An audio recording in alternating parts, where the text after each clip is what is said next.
Mesdames et messieurs, chers compatriotes, aujourd'hui, samedi 9 décembre 2017, s'est tenue à Newark, dans l'État du New Jersey, aux États-Unis, une réunion de la diaspora oppositionnelle gabonaise de l'Amérique du Nord.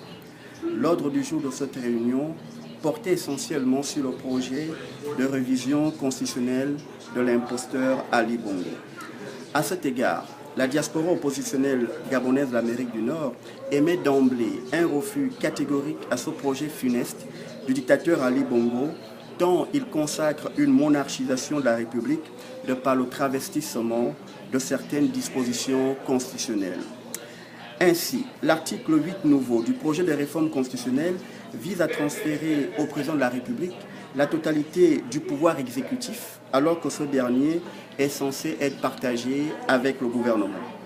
L'article 9 du projet de réforme constitutionnelle consacre une non-limitation des mandats du président de la République et donc sa rééligibilité à vie ou à souhait, ce quand l'article 9 actuel dispose dans son alinéa 1, le président de la République est élu pour 7 ans, au suffrage universel direct, il est rééligible une seule fois. Les articles 15 et 20 nouveaux du projet de réforme constitutionnelle consacrent un véritable culte de la personnalité du président de la République. L'article 9 nouveau du projet de réforme constitutionnelle consacre la non-imputabilité, la non-reddition des comptes du chef de l'exécutif et des institutions sous sa tutelle directe, ce en limitant le pouvoir de contrôle du Parlement au seul gouvernement, réduit d'ailleurs à sa plus simple expression.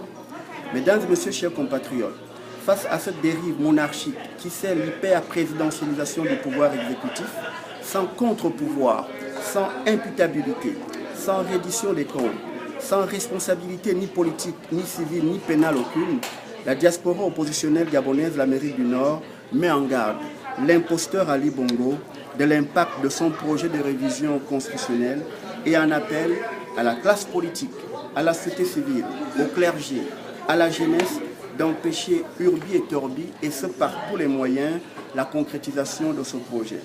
Elle estime que ce projet de réforme constitutionnelle, qui consacre une concentration des pouvoirs entre les mains du président de la République, n'est qu'une diversion du peuple gabonais au sens de vouloir le détourner des vrais problèmes de l'heure, à savoir 1.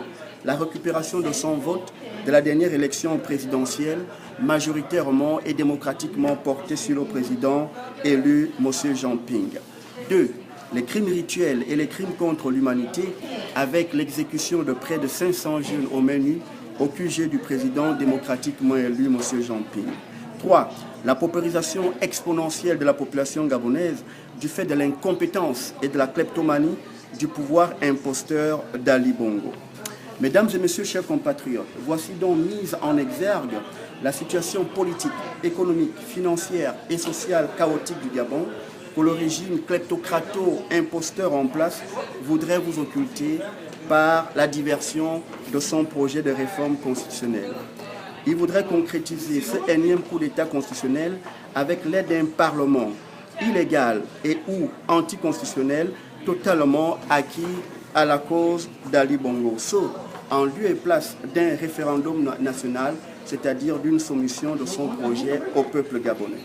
Aussi, fort de tout ce qui précède, la diaspora oppositionnelle gabonaise de l'Amérique du Nord réitère sa demande solennelle au peuple gabonais de se lever, déterminé et uni comme un seul homme, afin d'empêcher par tous les moyens le projet funeste de révision constitutionnelle de l'imposteur Ali Bongo.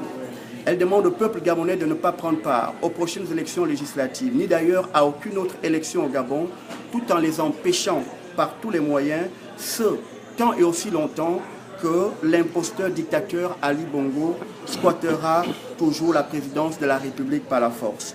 Elle demande au Conseil de l'Europe d'appliquer, à l'aune de l'échec du dialogue politique intensifié et de l'article 96 de l'accord de Cotonou, les sanctions ciblées contre les hiérarques du régime criminel d'Ali Bongo. Elle exige de la Cour pénale internationale l'accélération de la procédure d'enquête sur les crimes rituels et les crimes contre l'humanité perpétrés par le pouvoir assassin d'Ali Bongo sur le peuple gabonais. Elle commande aux bailleurs de fonds, privés comme publics, bilatéraux comme multilatéraux, à l'aune de la situation d'insolvabilité de la dette publique gabonaise, de la dette souveraine, de ne plus prêter de l'argent au régime hyper corrompu d'Ali Bongo, ce au risque de voir ce dette répudiée avec la chute très prochaine du tyran Ali Bongo. Enfin, elle appelle à une restructuration de la diaspora oppositionnelle gabonaise, de toute la diaspora oppositionnelle gabonaise, autour d'un leadership nouveau, fort et déterminé, ce en vue de chasser par tous les moyens le kleptomano-imposteur, dictateur Ali Bongo. Je vous remercie.